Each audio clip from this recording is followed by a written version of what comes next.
So here I am back on my 5.9 Magnum refresh. The next thing I'm going to do is I'm going to look at these heads. I got four heads, two that were on the engine and two that were hanging up on the shelf, taking up space.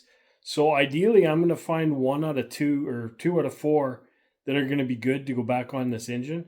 Now, yes, these Magnum heads do have a tendency to crack in that one same spot on all of them, but I got pretty sure I got two candidates here that are going to be good to use, and we'll just talk about what I do just to make them a little bit more friendly and more usable.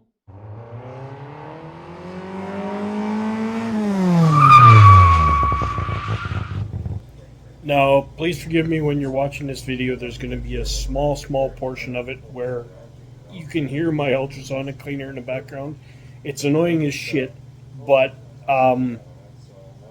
either bear with me or else just scooch past it to the next part of the video because honestly, the best part of this video is at the end. So appreciate you and sorry about my screw up.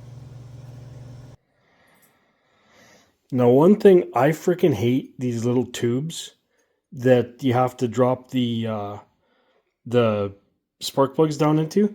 I guess they're fine with the stock plug wires, but if you don't have stock plug wires, all those do is fill up with crud and crap and cause you nothing but trouble. So what I did on this other head is I knocked them out and they just leave a hole.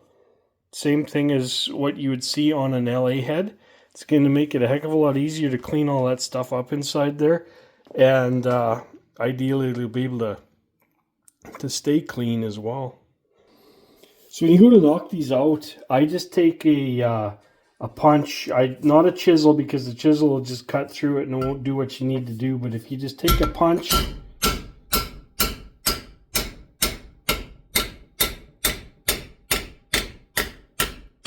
fold it down, and it'll come right out just like that.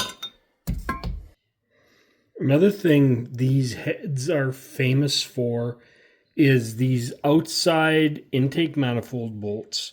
They always want to bust off. Now, like this, the hole goes like right clear through to the other side, so that must be the reason. It must just corrode or whatnot there. And this one broke off when I was taking the intake manifold off.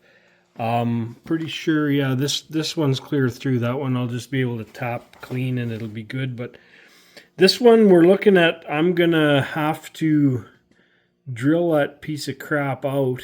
I always had pretty good luck, pretty good success with this, but that was last time, not this time. So we'll see. Let's see if we can make this happen. So if you ever wonder, okay, I'm drilling this hole out. How do I keep myself remembering exactly what angle I'm supposed to be drilling on? Well, this thing fit in there pretty friggin' snug. And this just gives me an idea of the angle upon which these bolts go. And it actually really helped me. I'm pretty sure I got that, well, it is drilled right through, but I'm pretty sure I got it drilled so that I have yet to screw up any of the threads. But I guess we'll see. Even if, you know what, even if I get this close enough that I have to helicoil it, you know, I'll be more than happy with that. But who knows? Maybe we'll be able to salvage the threads that are there. Now this is just a budget repair, budget rebuild, and I'm just cleaning up these heads as good as I can. I don't have a hot tank or anything like that. God knows I wouldn't have room for one if I was to find one cheap. But anyway, show you a couple things that I do for cleaning up these heads.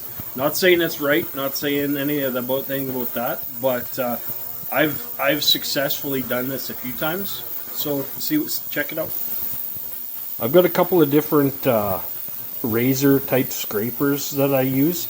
I use this one, and you know what? If you're nice and careful with this on machine surfaces, there's no reason that you can't use that all day. One thing I will say though, another different type of razor blade. These are actually from those stupid self-retracting safety knives that aren't worth a pinch of shit. But anyway, if you just hold a pair of them in some vice grips, it makes for a real nice handle, and especially if you're working on a little bit heavier stuff, that's a great way to hold a razor blade. Now this is something new I'm trying. This is just actually I bought a pair of brushes. There's this one and this one here, but they're actually for cleaning out the vents and whatnot in your laundry dryer. So I'm hoping that I'm going to somehow be able to use this just to get all the loose crap and corruption out of the intake and exhaust ports. But I guess we'll see how it works. Now, I don't know how well this is going to make the turn. I think it'll be okay for this sort of thing. But I was kind of secretly hoping I'd be able to have something that, oh yeah, here we go. If you get at it from this side, you really do a good job. Now, I don't know if it's going to work well on the exhausts, but as far as, oh, she's not so good on this one. Oh, there we go. That's a pretty decent way of just getting all the loose crap and corruption out of there. Now, if this is just plastic, if this were, it's pretty stiff plastic, but if it were a metal, it would be a whole hell of a lot nicer. But you know what? As far as just making sure there's no huge hunks of shit in there, that's going to be just about right.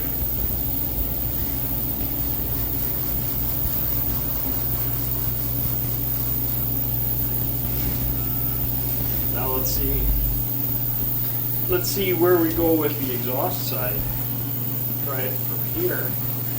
Oh yeah, that bend that it just decided to make in itself turned out to be just about right. That's I mean, especially if the fella had a big solvent tank or something like that, and you had this thing had been soaked or whatever, this would be the clear cat's ass in that kind of a situation. But even as it is, that's not too bad.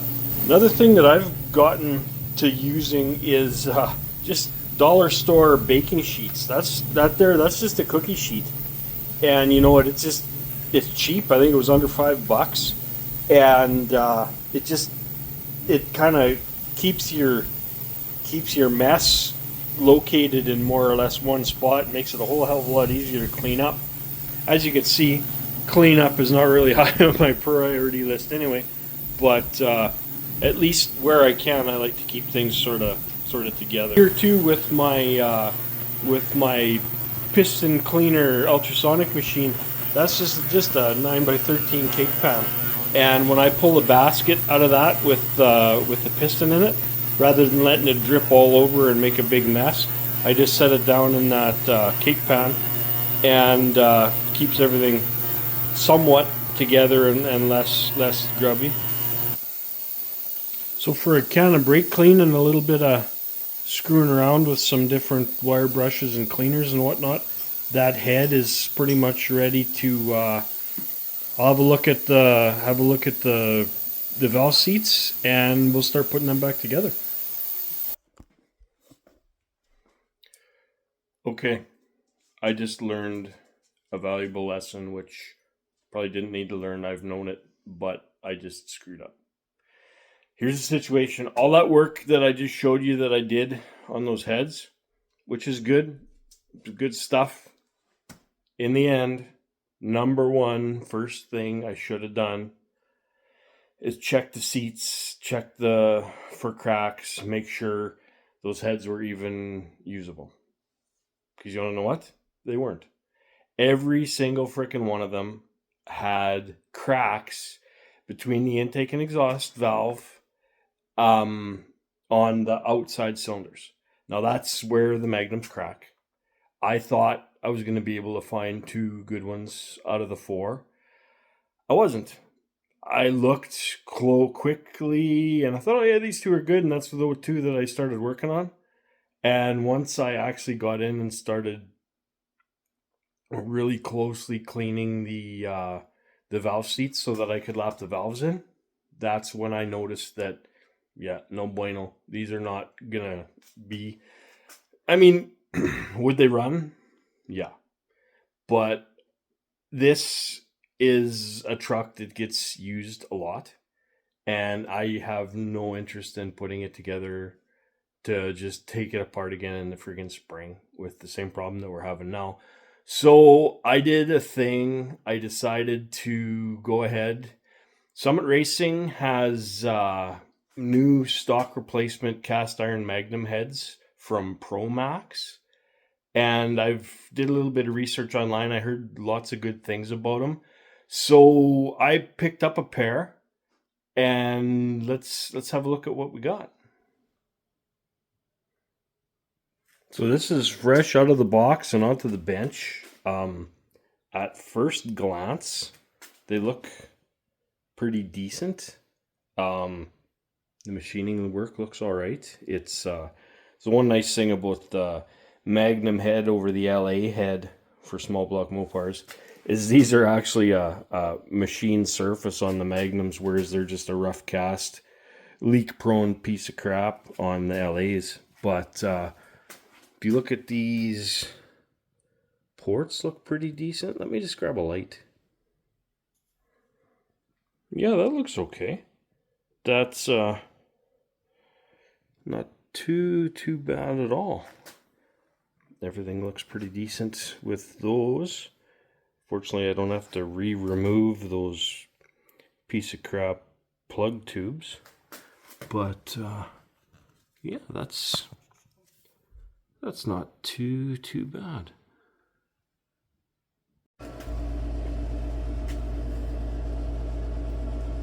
Intake side, typical small block Mopar. It's pretty shitty. The pushrod pinch, but I mean, there's not much a feller can do about that. And for the way this motor is going to be used in a pickup truck, fairly low RPM, I'm sure that'll be just okay. 188, 160 stock size valve in a closed chamber head. That's okay. Nothing wrong with that. I'm just wondering, I've got a 318 I'm gonna be refreshing.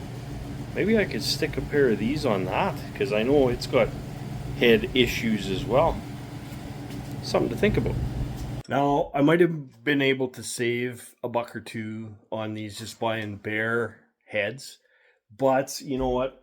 I'm not gonna have to worry about lapping the valves in and pissing around like that. These things actually will get my new Hughes springs and valves and keepers, so I'll have a new set of stock Magnum springs and keepers and whatnot for to go on the shelf and never be used again.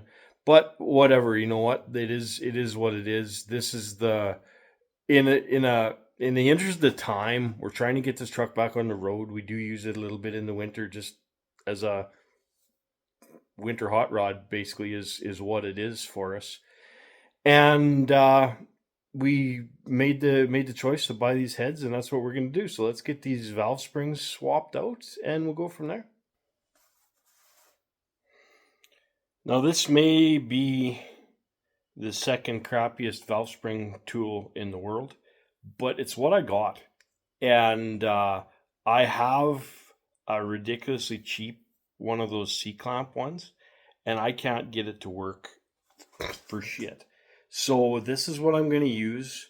It's arguably almost a friggin' two-person job to reinstall the springs, because you got to hold them, keep them from pushing back into the head. I'm going to try do one or two, and if it doesn't go too smoothly for me, I'm just going to wait for my partner in crime to get his ass out of bed, and we'll carry on.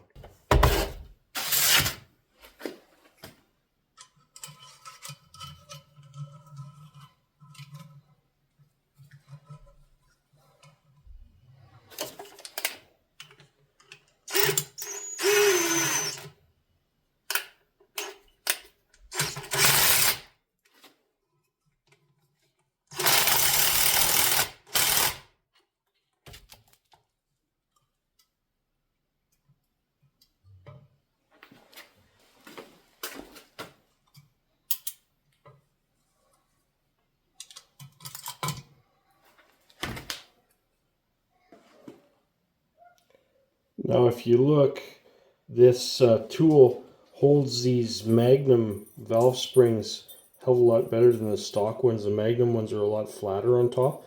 The stock valve springs are a bit of a beehive deal, whereas these ones are straight up and they're a hell of a lot nicer to deal with.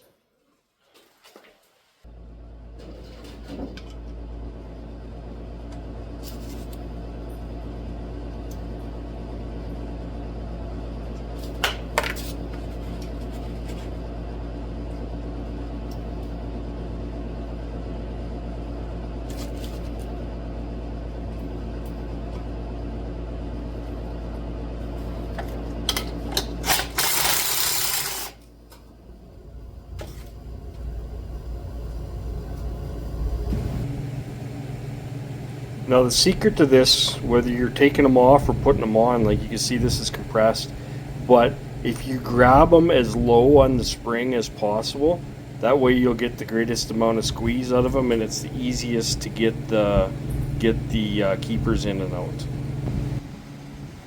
So that's head number 2, ready to slam on this engine.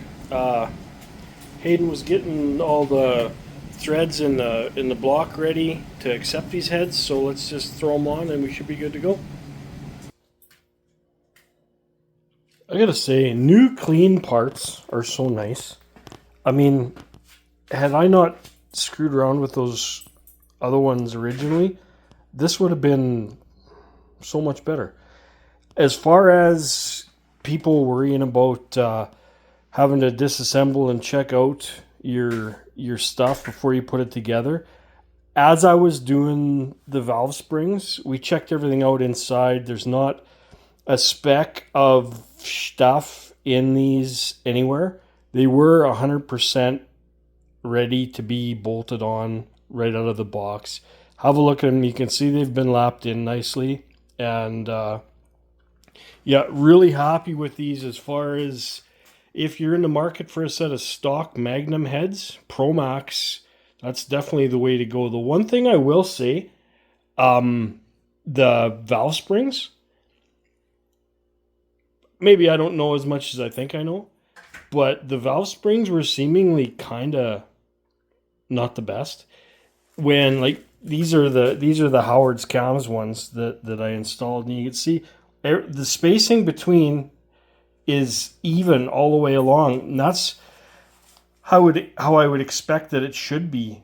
The stock ones that came from Promax, they were a much thinner wire, and they didn't have the inner dampener. But the worst thing about them, the coils were really tight together at the bottom, and they were really wide apart at the top. Now maybe that's just the way they're designed, but that doesn't really make sense to me. I mean, unless they're intended to be a variable rate spring, which I don't know. I'm not the smartest guy in the world, but didn't really think that was ever a thing with valve springs. But if it is, school me. Let me know. Tell me in the comments what you guys think about the valve springs and the way I described them. Now, maybe this is a complete waste of time. Maybe it's not. But whenever I put an intake manifold on one of these motors where the bolts go straight up, which is very much preferred in every way, shape, and form. I don't know why they ever would have done it on the angle like the LAs were. But anyway, whenever I do this, I like to put some studs in the corners and set the intake manifold down as square and straight and right to home as where I can, so that a guy doesn't goob up your silicone and make a big mess of things. So here we go. Let's throw this intake on. Now would you look at that? Blammed her home right where she needs to be. I'll put all these bolts in, and then I can just pop these out of the corners and get all the rest of the bolts in. No muss, no fuss, and no screwed up silicone. Now she's starting to look more like an engine. Bit of valve train junk in there. It's all going back stock. and we should be getting close to ready to clean off that pile of crap off there and get this thing running on the run stand. So that's it for now. I guess got quite a bit done for the amount of time I was able to spend on it. It's getting to be Christmas time and a few different things like that. I got a few days off coming up. My son's got a few days off coming up. So it looks like we should be able to get this thing back in the truck and running in the next couple days. But for now, we're going to leave it where it's at. And if you're interested, I'm going to be putting the valve train together and getting it running on the run stand in a future video. So give me a like, subscribe to the channel. You'll get an update on the next time I put something out. Thanks for watching.